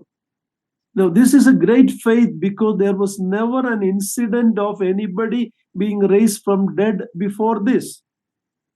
ಇದು ಒಂದು ಅತ್ಯಂತ ದೊಡ್ಡದಾದಂತಹ ನಂಬಿಕೆಯ ಒಂದು ಪ್ರದರ್ಶನವಾಗಿದೆ. ಯಾಕಂದ್ರೆ ಇದಕ್ಕಿಂತ ಮುಂಚೆ ಸತ್ತವರನ್ನ ಬದುಕಿಸಲ್ಪಟ್ಟಂತಹ ಉದಾಹರಣೆಯನ್ನು ನಾವೆಲ್ಲೂ ಕಾಣುವುದಿಲ್ಲ. Now, you and I can believe it because Elijah, Jesus Christ and apostles have raised people from the dead. ನಾನು ನೀವು ದೇವರ ಶಕ್ತಿಯಲ್ಲಿ ನಾವು ನಂಬಿಕೆ ಇಡಬಹುದು, ದೇವರು ಸತ್ತವರನ್ನ ಎಬ್ಬಿಸುತ್ತಾನೆ ಎಂಬುದಾಗಿ. ಯಾಕಂದರೆ ಎಲೀಷಾ, ಎಲಿಯನು ಮತ್ತು ಯೇಸು ಕ್ರಿಸ್ತನು ಲಾಜರನನ್ನ ಎಬ್ಬಿಸಿದ್ದು, ಇದೆಲ್ಲ ಉದಾಹರಣೆಗಳು ನಮ್ಮ ಮುಂದೆ ಇದೆ. But Abraham had no such historic evidence before that. ಆದರೆ ಅಬ್ರಹಾಮನು ಇದಕ್ಕಿಂತ ಮುಂಚೆ ಸತ್ತವರನ್ನ ದೇವರು ಬದುಕಿಸಿರುವ ಉದಾಹರಣೆಯು ಇತಿಹಾಸದಲ್ಲಿ ಆತನ ಮುಂದೆ ಇಲ್ಲದೆ ಹೋದಾಗ್ಯೂ ನಂಬಿದನು. This is the height of the faith where you not only believe that God is able, but obey based on that statement that God is able. ಇದು ಒಂದು ನಂಬಿಕೆಯ ಅತ್ಯಂತ ದೊಡ್ಡ ಪರಾಕಾಷ್ಠೆಯಾಗಿದೆ. ಏನೆಂದರೆ ನೀನು ದೇವರ ಶಕ್ತಿಯ ಮೇಲೆ ನಂಬಿಕೆ ಇಡುವುದು ಮಾತ್ರವಲ್ಲ, ಆತನು ಎಲ್ಲವನ್ನು ಅಸಾಧ್ಯವಾದದ್ದನ್ನು ಸಹ ಮಾಡಲಿಕ್ಕೆ ಶಕ್ತನಿದ್ದಾನೆ ಎಂಬುದಾಗಿ ಪರಿಪೂರ್ಣವಾಗಿ ಆತನ ಮೇಲೆ ನಂಬಿಕೆ ಇಡುತ್ತಾನೆ ಅಬ್ರಹಾಮನು. Many a times I and you give lip service to God. We say our God is almighty, he can do anything, but practically we fail. I fail. ಅನೇಕ ಸಂದರ್ಭಗಳಲ್ಲಿ ನಾವು ದೇವರನ್ನ ಕೇವಲ ಬಾಯಿಯಿಂದ ಮಾತ್ರ ಸ್ತುತಿಸುವವರಾಗಿದ್ದೇವೆ. ಏನೆಂದರೆ ಆತನು ಸರ್ವಶಕ್ತನು, ಎಲ್ಲವನ್ನು ಮಾಡಲಿಕ್ಕೆ ಶಕ್ತನು ಎಂಬುದಾಗಿ ಹೇಳುತ್ತೇವೆ. ಆದ್ರೆ ನಮ್ಮ ಕ್ರಿಯೆಗಳನ್ನು ನೋಡುವಾಗ ಆ ನಂಬಿಕೆ ಇಲ್ಲದಂತಹ ಕ್ರಿಯೆಗಳನ್ನು ನಾವು ಮಾಡುತ್ತೇವೆ. Okay, now let's read verse 3 and 4. ಈಗ 3 ಮತ್ತು 4ನೇ ವಚನವನ್ನು ಓದಿಕೊಳ್ಳೋಣ. ಬೆಳಿಗ್ಗೆ ಅಬ್ರಹಾಮನು ಎದ್ದು ಕತ್ತೆಗೆ ತಡಿ ಹಾಕಿಸಿ ಯಜ್ಞಕ್ಕೆ ಬೇಕಾದ ಕಟ್ಟಿಗೆಯನ್ನು ಹೊದಿಸಿ ತನ್ನ ಸೇವಕರಲ್ಲಿ ಇಬ್ಬರನ್ನು ತನ್ನ ಮಗನಾದ ಇಸಾಕನನ್ನು ಕರೆದುಕೊಂಡು ದೇವರು ಹೇಳಿದ ಸ್ಥಳಕ್ಕೆ ಹೊರಟನು. 3ನೇ ದಿನದಲ್ಲಿ ಅಬ್ರಹಾಮನು ಕಣ್ಣೆತ್ತಿ ನೋಡುವಾಗ ಆ ಸ್ಥಳವು ದೂರದಲ್ಲಿ ಕಾಣಿಸಲು. Here in verse 2:1 we see the availability of Abraham. 2ನೇ ವಚನದಲ್ಲಿ ದೇವರಿಗೆ ಒಂದನೇ ವಚನದಲ್ಲಿ ದೇವರಿಗೆ ಅಬ್ರಹಾಮನು ಸಿದ್ಧನಿದ್ದೇನೆ, ಇಗೋ ಇದ್ದೇನೆ ಎಂಬುದಾಗಿ ಹೇಳುವುದನ್ನು ಓದುತ್ತೇವೆ. Here we see Abraham making preparation. ಇಲ್ಲಿ ನಾವು ಅಬ್ರಹಾಮನು ಸಿದ್ಧತೆ ಮಾಡಿಕೊಳ್ಳುವುದರ ಕುರಿತಾಗಿ ಓದುತ್ತೇವೆ. Abraham was doing something no father would ever do except the pagan people. ಅಬ್ರಹಾಮನು ಯಾವ ತಂದೆಯೂ ಎಂದಿಗೂ ಮಾಡಲಾರದಂತಹ ಅನ್ಯ ಜನಗಳನ್ನ ಬಿಟ್ಟು ಬೇರೆ ಯಾರೂ ಮಾಡಲಾರದಂತಹ ಕಾರ್ಯವನ್ನ ಇಲ್ಲಿ ಮಾಡುತ್ತಿದ್ದಾನೆ ತಂದೆಯಾಗಿ. He got up early in the morning. ಆತನು ಬೆಳಿಗ್ಗೆ ಮುಂಜಾನೆಯೇ ಬೇಗ ಎದ್ದಿದ್ದಾನೆ. Bible doesn't say it. I have a feeling that he probably didn't even tell Sarah. ಸತ್ಯವೇದವು ಇದರ ಕುರಿತಾಗಿ ವಿವರಿಸುವುದಿಲ್ಲ, ಆದರೆ ನನಗೆ ಅನ್ನಿಸುತ್ತದೆ ಬಹುಶಃ ಆತನು ಸಾರಳಿಗೂ ಸಹ ಈ ಸಂಗತಿಯನ್ನ ತಿಳಿಸಿಲ್ಲ. It took Abraham 3 days to get there. ಅಬ್ರಹಾಮನಿಗೆ ಆ ಸ್ಥಳವನ್ನ ತಲುಪಬೇಕಾದರೆ 3 ದಿನ ಹಿಡಿಯಿತು. It was on the 3rd day that Abraham received Isaac back alive. ಮತ್ತು 3ನೆಯ ದಿನದಲ್ಲಿ ಅಬ್ರಹಾಮನು ಇಸಾಕನನ್ನ ಜೀವಂತವಾಗಿ ಪಡೆದುಕೊಂಡನು. It as if from the dead. ಸತ್ತವನಿಂದ ಬದುಕಿಸಿಕೊಂಡನೋ ಎಂಬ ರೀತಿಯಲ್ಲಿ ಆತನನ್ನ ಹೊಂದಿದನು. Similarity between the 3rd day of Lord Jesus Christ rose from the dead. ಇದಕ್ಕೆ ಸಾಮ್ಯತೆಯನ್ನ ನಾವು ನೋಡುವಾಗ ನಮ್ಮ ಕರ್ತನಂತ ಯೇಸು ಕ್ರಿಸ್ತನು 3ನೆಯ ದಿನದಲ್ಲಿ ಮೃತ್ಯುಂಜಯನಾಗಿ ಎದ್ದು ಬಂದನು.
Hello. Yeah, can you hear me? Yes, uncle. Yeah, some disturbance, I don't know, from my side or your side. Abraham knew his responsibility as the father of the house, or the leader of the house. ಅಬ್ರಹಾಮನು ಕುಟುಂಬದ ಯಜಮಾನನಾಗಿ ತನ್ನ ಜವಾಬ್ದಾರಿಯನ್ನು ಚೆನ್ನಾಗಿ ಅರಿತಿದ್ದನು. We have to understand that as spiritual leaders of the house, as the house head of the house, we men have a great responsibility to be the leaders, to take the initiative in a lot of things. ನಾವು ಕುಟುಂಬದ ಯಜಮಾನರಾಗಿದ್ದುಕೊಂಡು, ಕುಟುಂಬದ ಆತ್ಮೀಕ ನಾಯಕರಾಗಿದ್ದುಕೊಂಡು, ಪುರುಷರು ಅನೇಕ ಆತ್ಮಿಕ ಕಾರ್ಯಗಳಲ್ಲಿ ಹೆಜ್ಜೆಯನ್ನ ಇಡಬೇಕಾಗುತ್ತದೆ. And verse 5, 5ನೇ ವಚನ, ಅವನು ತನ್ನ ಸೇವಕರಿಗೆ, ನೀವು ಇಲ್ಲೇ ಕತ್ತೆಯ ಬಳಿಯಲ್ಲಿರಿ, ನಾನು ನನ್ನ ಮಗನು ಅಲ್ಲಿಗೆ ಹೋಗಿ ದೇವರಾಧನೆ ಮಾಡಿಕೊಂಡು ನಿಮ್ಮ ಬಳಿಗೆ ತಿರುಗಿ ಬರುತ್ತೇವೆ ಎಂದು ಹೇಳಿದನು. Abraham words to the servants also teach us many things. ಅಬ್ರಹಾಮನು ತನ್ನ ಸೇವಕರಿಗೆ ಹೇಳುವಂತಹ ಮಾತು ಸಹ ಅನೇಕ ಸತ್ಯಾಂಶಗಳನ್ನು ನಮಗೆ ಬೋಧಿಸುತ್ತದೆ. He knew that at Mount Moriah, God only want him and his son only there. ಆತನಿಗೆ ಗೊತ್ತಿತ್ತು ಏನೆಂದರೆ ದೇವರು ತನ್ನನ್ನ ಮತ್ತು ತನ್ನ ಮಗನಾದ ಇಸಾಕನನ್ನು ಮಾತ್ರ ಮೋರಿಯ ಬೆಟ್ಟಕ್ಕೆ ಹೋಗಲು ಹೇಳಿದ್ದಾನೆ ಎಂಬುದಾಗಿ. At Bethel we see God and Jacob alone. ನಾವು ನೋಡುತ್ತೇವೆ ದೇವರು ಬೇತೇಲ್ ಸ್ಥಳ ಎಂಬ ಆ ಸ್ಥಳದಲ್ಲಿ ಯಾಕೋಬನನ್ನ ಒಂಟಿಯಾಗಿ ತಂದಿಸಿದನು. At Horeb we see God and Moses alone. ಮತ್ತು ಹೋರೇಬ್ ಬೆಟ್ಟದ ಮೇಲೆ ದೇವರು ಮೋಶೆಯನ್ನ ಒಂಟಿಯಾಗಿ ಸಂಧಿಸುವುದನ್ನ ನಾವು ನೋಡುತ್ತೇವೆ. Here Abraham's words to his servants are words of faith. ಇಲ್ಲಿ ಅಬ್ರಹಾಮನು ತನ್ನ ಸೇವಕರಿಗೆ ಹೇಳುತ್ತಿರುವಂತಹ ಈ ಮಾತು ಅದು ನಂಬಿಕೆಯ ಮಾತುಗಳಾಗಿವೆ. He says, we will go and worship God and come back. ನಾನು ನನ್ನ ಮಗನು ಅಲ್ಲಿಗೆ ಹೋಗಿ ದೇವಾರಾಧನೆ ಮಾಡಿಕೊಂಡು ನಿಮ್ಮ ಬಳಿಗೆ ತಿರುಗಿ ಬರುತ್ತೇವೆ ಎಂದು ಹೇಳುತ್ತಿದ್ದಾನೆ. Not only the word love is mentioned first in this chapter, but worship also is first mentioned in this chapter. ಈ ಅಧ್ಯಾಯದಲ್ಲಿ ಪ್ರೀತಿ ಅಥವಾ ಪ್ರಿಯನಾಗಿರುವ ಎಂಬ ಪದವು ಪ್ರಪ್ರಥಮವಾಗಿ ಉಪಯೋಗಿಸಲ್ಪಟ್ಟಿರುವುದಲ್ಲದೆ ಆರಾಧನೆ ಎಂಬಂತಹ ಪದವು ಸಹ ಪ್ರಥಮ ಬಾರಿಗೆ ಸತ್ಯವೇದದಲ್ಲಿ ಉಪಯೋಗಿಸಲ್ಪಟ್ಟಿದೆ.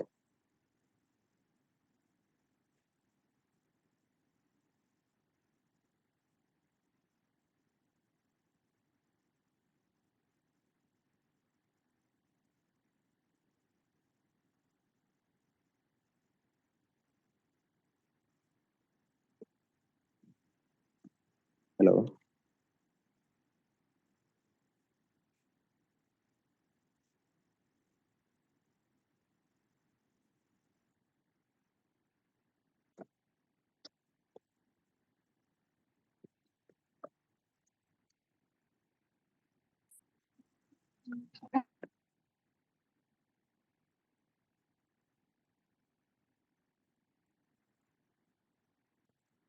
Hello.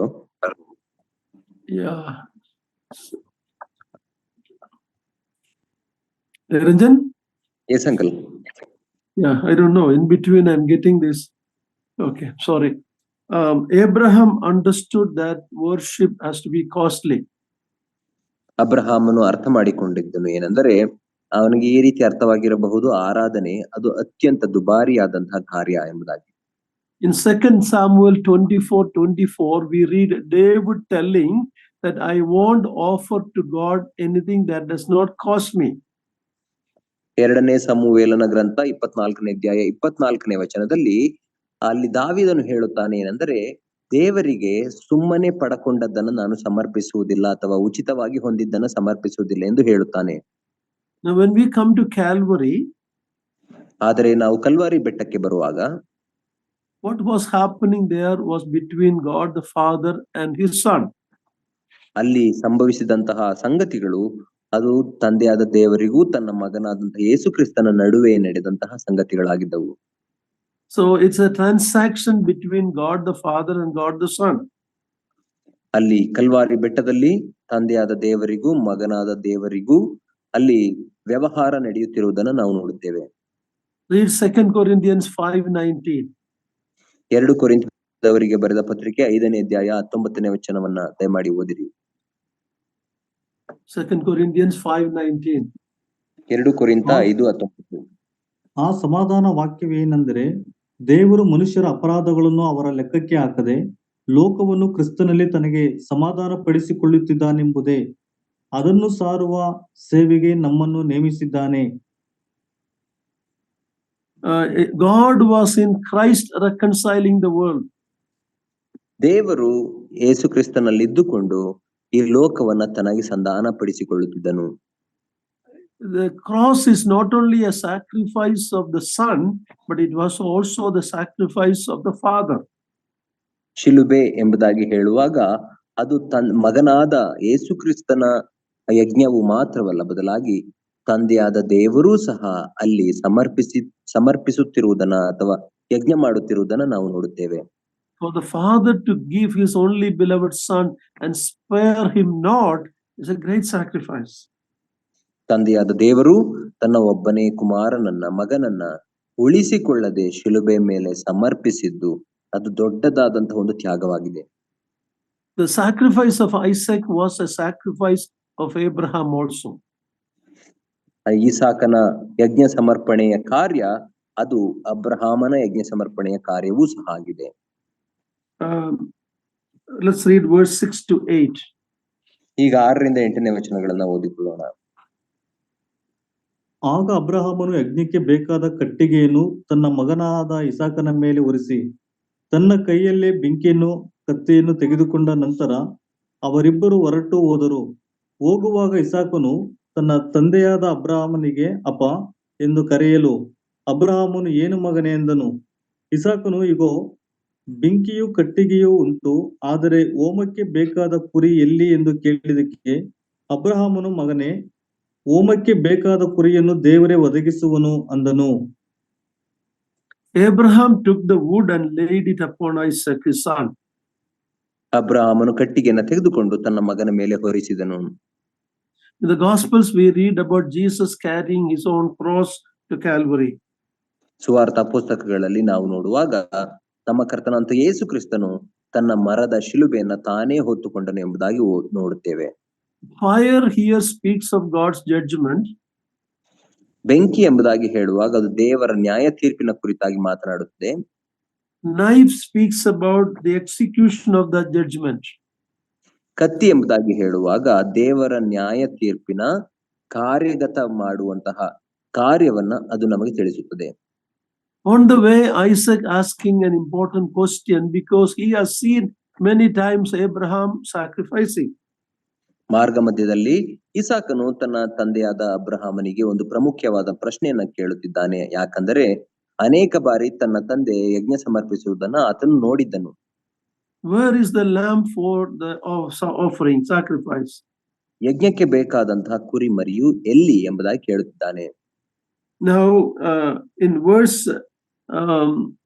7, 8, Abraham is telling God will provide for himself the lamb for the burnt offering, my son. 8ನೇ ವಚನಕ್ಕೆ ಬರುವಾಗ ಅಬ್ರಹಾಮನು ಮಗನಿಗೆ ಹೇಳುತ್ತಿದ್ದಾನೆ, ಮಗನೇ, ಹೋಮಕ್ಕೆ ಬೇಕಾದ ಕುರಿಯನ್ನು ದೇವರೇ ಒದಗಿಸುವನು.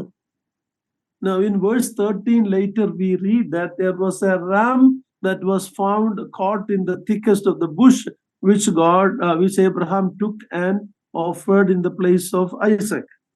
ನಂತರ 13ನೇ ವಚನಕ್ಕೆ ನಾವು ಬರುವಾಗ ಅಲ್ಲಿ ತನ್ನ ಕೊಂಬುಗಳಿಂದ ಬೇಲಿಯಲ್ಲಿ ಸಿಕ್ಕಿ ಹಾಕಿಕೊಂಡಿದ್ದಂತಹ ಟಗರನ್ನ ಆತನು ನೋಡುತ್ತಾನೆ. ಅದನ್ನ ತನ್ನ ಮಗನಾದ ಇಸಾಕನಿಗೆ ಬದಲಾಗಿ ದೇವರಿಗೆ ಆತನು ಯಜ್ಞ ಸಮರ್ಪಿಸುತ್ತಾನೆ. But Abraham is not telling God will provide a ram, but God will provide a lamb. ಆದರೆ ಅಬ್ರಹಾಮನು ಇಲ್ಲಿ ಹೇಳುತ್ತಿದ್ದಾನೆ ಏನಂದ್ರೆ ದೇವರು ಟಗರನ್ನ ಒದಗಿಸುತ್ತಾನೆ ಎಂಬುದಾಗಿ ಹೇಳುತ್ತಿಲ್ಲ, ಬದಲಾಗಿ ಯಜ್ಞಕ್ಕೆ ಬೇಕಾದ ಕುರಿಮರಿಯನ್ನ ದೇವರು ಒದಗಿಸುತ್ತಾನೆ ಎಂದು ಹೇಳುತ್ತಿದ್ದಾನೆ. There's a difference between ram and lamb. ಕುರಿಮರಿಗೂ ಟಗರಿಗೂ ವ್ಯತ್ಯಾಸವಿದೆ ಅಲ್ಲವೇ? Lamb was not provided until John the Baptist introduced him in John 1:29. Behold the Lamb of God that will take away the sin of the world. 1ನೇ ಯೋಹಾನ ಸುವಾರ್ತೆ 1ನೇ ಅಧ್ಯಾಯ 29ನೇ ವಚನದಲ್ಲಿ ಸ್ನಾನಿಕನಾದ ಯೋಹಾನನು ಪ್ರಪ್ರಥಮವಾಗಿ ಯಜ್ಞಕ್ಕೆ ಬೇಕಾದ ಕುರಿಮರಿಯ ಕುರಿತಾಗಿ ಪರಿಚಯಿಸುವವರೆಗೂ ಕುರಿಮರಿಯ ಕುರಿತಾಗಿ ಯಾರಿಗೂ ಪರಿಚಯವಿರಲಿಲ್ಲ. So Abraham's prophetical word is what was fulfilled in John 3:16. For God so loved the world that he gave his son as a lamb of God.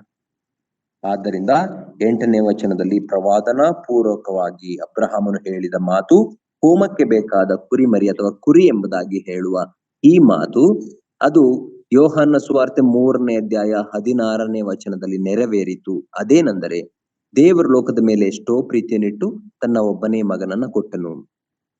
And let's read verse 9. ಈಗ 9ನೇ ವಚನವನ್ನು ನಾವು ಓದಿಕೊಳ್ಳೋಣ. ಹೀಗೆ ಅವರಿಬ್ಬರು ಹೋದರು. ದೇವರು ಹೇಳಿದ ಸ್ಥಳಕ್ಕೆ ಅವರು ಸೇರಿದಾಗ ಅಬ್ರಹಾಮನು ಯಜ್ಞವೇದಿಯನ್ನು ಕಟ್ಟಿ ಕಟ್ಟಿಗೆಯನ್ನು ಒಟ್ಟಿ ತನ್ನ ಮಗನಾದ ಇಸಾಕನ ಕೈಕಾಲುಗಳನ್ನು ಬಿಗಿದು ಅವನನ್ನು ವೇದಿಯಲ್ಲಿ ಕಟ್ಟಿಗೆಯ ಮೇಲೆ ಇಟ್ಟನು. ಆದರೆ ತನ್ನ ಮಗನನ್ನು ವಧಿಸುವುದಕ್ಕೆ ಅವನು ಕೈಚಾಚಿ ಕತ್ತಿಯನ್ನು ಹಿಡಿದುಕೊಳ್ಳಲು Okay, so ಯೆಹೋವನು enough. Remember Abraham's action here. Isaac is not a little boy. He is a young 30-year-old man. ಅಬ್ರಹಾಮನ ಕಾರ್ಯವನ್ನು ನಾವು ಇಲ್ಲಿ ನೋಡುವಾಗ ನಾವು ಜ್ಞಾಪಕದಲ್ಲಿಟ್ಟುಕೊಳ್ಳಬೇಕು. ಈಸಾಕನು ಒಂದು ಸಣ್ಣ ಬಾಲಕನಲ್ಲ, ಬದಲಾಗಿ 30 ವರ್ಷ ವಯಸ್ಸಿನ ಪ್ರಾಯಸ್ಥನು. Abraham, if it was a physical compulsion, I'm sure Isaac could have overpowered Abraham, the old man. ಒಂದು ವೇಳೆ ಅಬ್ರಹಾಮನು ಇಸಾಕನನ್ನ ಬಲವಂತವಾಗಿ ಹಿಡಿದುಕೊಳ್ಳಲು ಪ್ರಯತ್ನಿಸುತ್ತಿದ್ದರೆ ಅಬ್ರಹಾಮನನ್ನ ಇಸಾಕನು ಸೋಲಿಸುವ ಹಾಗಿದ್ದನು. ಯಾಕಂದ್ರೆ ಆತನು ಯೌವನಸ್ಥನಾಗಿದ್ದನು, ಪ್ರಾಯಸ್ಥನಾಗಿದ್ದನು. Here is where we see the obedience of Isaac in allowing the father to bind him, put him on the sacrifice altar. ಇಲ್ಲಿ ನಾವು ಇಸಾಕನ ವಿಧೇಯತೆಯನ್ನ ಕುರಿತಾಗಿ ನಾವು ಓದುತ್ತೇವೆ. ಏನೆಂದರೆ ತಂದೆಯು ತನ್ನನ್ನ ಕೈಕಾಲುಗಳನ್ನ ಕಟ್ಟಿ ಯಜ್ಞವೇದಿಯ ಮೇಲೆ ಇಡಲಿಕ್ಕೆ ತನ್ನನ್ನೇ ತಾನು ಒಪ್ಪಿಸಿಕೊಟ್ಟನು. I don't think there was any need to bind him, but it is showing that he was totally to be burned. ಇಲ್ಲಿ ಆತನ ಕೈಕಾಲುಗಳನ್ನ ಕಟ್ಟುವ ಅವಶ್ಯಕತೆ ಇರಲಿಲ್ಲ ಎಂಬುದಾಗಿ ನಮಗೆ ಗೊತ್ತು. ಆದರೂ ಸರ್ವಾಂಗ ಹೋಮ ಎಂಬುದಾಗಿ ಹೇಳುವಾಗ ಅದನ್ನ ಪರಿಪೂರ್ಣವಾಗಿ ಬೆಂಕಿಯಲ್ಲಿ ಸುಟ್ಟು ಬಿಡಬೇಕಾಗಿತ್ತು. This chapter not only speaks about Abraham's obedience, but also the son Isaac obedience. ಈ ಅಧ್ಯಾಯವು ಅಬ್ರಹಾಮನ ತಂದೆಯಾದ ಅಬ್ರಹಾಮನ ವಿಧೇಯತೆ ಕುರಿತಾಗಿ ಮಾತ್ರ ಮಾತಾಡುವುದಿಲ್ಲ, ಬದಲಾಗಿ ಮಗನಾದ ಇಸಾಕನ ವಿಧೇಯತೆಯನ್ನು ನಮಗೆ ತಿಳಿಸಿಕೊಡುತ್ತೆ. My dear ones, is that not what we see in about the life of our Lord Jesus Christ? Philippians 2 verse 8. ನನ್ನ ಪ್ರಿಯರೇ, ಅದನ್ನೇ ನಾವು ನಮ್ಮ ಕರ್ತನಾಂತ ಯೇಸು ಕ್ರಿಸ್ತನ ಜೀವಿತದಲ್ಲಿಯೂ ನಾವು ನೋಡುವುದಿಲ್ಲವೇ? ಫಿಲಿಪಿಯವರಿಗೆ ಬರೆದ ಪತ್ರಿಕೆ 2ನೇ ಅಧ್ಯಾಯ 8ನೇ ವಚನ. Please read that. ದಯಮಾಡಿ ಓದಿರಿ. ಹೀಗೆ ಆತನು ಆಕಾರದಲ್ಲಿ ಮನುಷ್ಯನಾಗಿ ಕಾಣಿಸಿಕೊಂಡಿದ್ದಾಗ ತನ್ನನ್ನು ತಗ್ಗಿಸಿಕೊಂಡು ಮರಣವನ್ನು, ಅಂದರೆ ಶಿಲುಬೆ ಮರಣವನ್ನಾದರೂ ಹೊಂದುವಷ್ಟು ವಿಧೇಯನಾದನು. So it was the obedience even to the death, not any death, but the death on a cruel cross. To that level, the Son of God was obedient. ನಮ್ಮ ಕರ್ತನಾಂತ ಯೇಸು ಕ್ರಿಸ್ತನು ಎಂತಹ ಮರಣವನ್ನ, ಸಾಮಾನ್ಯ ಮರಣವನ್ನಲ್ಲ, ಬದಲಾಗಿ ಶಿಲುಬೆಯ ಮೇಲೆ ಮನುಷ್ಯನಾಗಿ ತನ್ನನ್ನು ತಾನು ತಗ್ಗಿಸಿಕೊಂಡು ಘೋರ ಮರಣವನ್ನ ಅನುಭವಿಸುವಷ್ಟು ದೇವರಿಗೆ ವಿಧೇಯನಾದನು. We remember in Gethsemane, the Lord said, "Not my will, but thy will be done." Gethsemane ತೋಟದಲ್ಲಿ ನಮ್ಮ ಕರ್ತನು ಹೇಳಿದ ಮಾತನ್ನ ಜ್ಞಾಪಕ ಮಾಡಿಕೊಳ್ಳೋಣ. ಏನೆಂದರೆ, ನನ್ನ ಚಿತ್ತವಲ್ಲ ನಿನ್ನ ಚಿತ್ತವೇ ನೆರವೇರಲಿ. He went to the cross to fulfill the will of God his Father. ಆತನು ಶಿಲುಬೆಗೆ ತನ್ನ ತಂದೆಯಾದ ದೇವರ ಕಾರ್ಯವನ್ನ ನೆರವೇರಿಸಲಿಕ್ಕಾಗಿ ಹೋದನು. And Isaac obedient to the father's will. ಅದೇ ರೀತಿಯಲ್ಲಿ ಈಸಾಕನು ಸಹ ತನ್ನ ತಂದೆಯ ಚಿತ್ತಕ್ಕೆ ಒಳಗಾದನು. It was not the ropes that whatever material that he was bound that kept Isaac there, but it was his obedience. Same way, it was not the thorns that kept our Lord Jesus Christ on the cross, but his obedience to his father. ಈಸಾಕನನ್ನ ಆ ಯಜ್ಞವೇದಿಯ ಮೇಲೆ ಕಟ್ಟಿದ್ದದ್ದು ಕೈ ಕಾಲುಗಳಿಗೆ ಕಟ್ಟಿದಂತಹ ದಾರವು ಆತನನ್ನ ಅಲ್ಲಿ ಇಟ್ಟಿರಲಿಲ್ಲ, ಬದಲಾಗಿ ಆತನ ವಿಧೇಯತೆಯಿಂದಲೇ ಆತನು ಯಜ್ಞವೇದಿಯ ಮೇಲಿದ್ದನು. ಅದೇ ರೀತಿಯಲ್ಲಿ ನಮ್ಮ ಕರ್ತನಂತ ಯೇಸು ಕ್ರಿಸ್ತನನ್ನ ಶಿಲುಬೆ ಮೇಲೆ ಹಿಡಿದಿಟ್ಟಿದ್ದದ್ದು ಆ ಮೊಳೆಗಳಲ್ಲ, ಬದಲಾಗಿ ಆತನ ವಿಧೇಯತೆಯೇ ಆತನನ್ನ ಅಲ್ಲಿಗೆ ಒಪ್ಪಿಸಿಕೊಟ್ಟದ್ದು. Obedience and love for you and I. ಆತನ ವಿಧೇಯತೆ ಮತ್ತು ನನ್ನ ನಿಮ್ಮ ಮೇಲೆ ಇರುವಂತಹ ಪ್ರೀತಿ. We read in Hebrews told that he endured the shame of the cross because of what he has seen before him. ತನ್ನ ಮುಂದೆ ಇಟ್ಟಿರುವ ಸಂತೋಷಗೋಸ್ಕರ ಅವಮಾನವನ್ನು see, that's what kept Jesus Christ on the cross. The joy of you and I coming to salvation, becoming God's children, inheritors of all God's blessing. That was the joy for which he endured the cross. ಇಬ್ರಿಯರಿಗೆ ಬರೆದ ಪತ್ರಿಕೆ 12ನೇ ಅಧ್ಯಾಯಕ್ಕೆ ನಾವು ಬರುವಾಗ ತನ್ನ ಮುಂದಿಟ್ಟಿದ್ದಂತಹ ಆ ಒಂದು ಸಂತೋಷಕ್ಕೋಸ್ಕರ ಅನೇಕರು ತನಗೆ ತಾನು ವಿಧೇಯರಾಗುವುದರ ಮೂಲಕ ಅನೇಕ ಮಕ್ಕಳನ್ನ ಸಂಪಾದಿಸಿಕೊಳ್ಳುವಂತಹ ಕಾರ್ಯದ ಆ ಸಂತೋಷಕ್ಕೋಸ್ಕರ ಆತನು ತಂದೆಗೆ ಪರಿಪೂರ್ಣವಾಗಿ ತಂದೆಯಾದ ದೇವರಿಗೆ ವಿಧೇಯನಾದನು. There is so much in this chapter, so I'm not going to hurry. God willing, next week we'll continue from here. We see him on the altar. We see the Lord Jesus Christ on the cross that saved you and I. ಈ ಅಧ್ಯಾಯದಿಂದ ನಾವು ಕಲಿತುಕೊಳ್ಳುವಂತದ್ದು ಅದೆಷ್ಟೋ ಹೆಚ್ಚಾದಂತ ಸತ್ಯಾಂಶಗಳಿದೆ. ಆದ್ದರಿಂದ ನಾನು ಈ ಅಧ್ಯಾಯವನ್ನ ಸ್ವಲ್ಪ ಸಾವಕಾಶವಾಗಿ ಅಧ್ಯಯನ ಮಾಡುತ್ತೇನೆ. ಆದ್ದರಿಂದ ಇಲ್ಲಿ ಯಜ್ಞವೇದಿಯ ಮೇಲೆ ಈಸಾಕನನ್ನ ನೋಡುತ್ತೇವೆ, ಶಿಲುಬೆ ಮೇಲೆ ನಮ್ಮ ಕರ್ತನಾಂತ ಯೇಸು ಕ್ರಿಸ್ತನನ್ನ ನಾವು ನೋಡುತ್ತೇವೆ. ದೇವರ ಚಿತ್ತವಿರುವುದಾದರೆ ಮುಂದಿನ ವಾರ ಅಧ್ಯಯನವನ್ನ ಮುಂದುವರಿಸೋಣ. May God's name be glorified. Thank you for joining. ದೇವರ ನಾಮಕ್ಕೆ ಮಹಿಮೆ ಉಂಟಾಗಲಿ. ಕೂಡಿ ಬಂದಕ್ಕಾಗಿ ನಿಮ್ಮೆಲ್ಲರಿಗೂ ವಂದನೆಗಳು.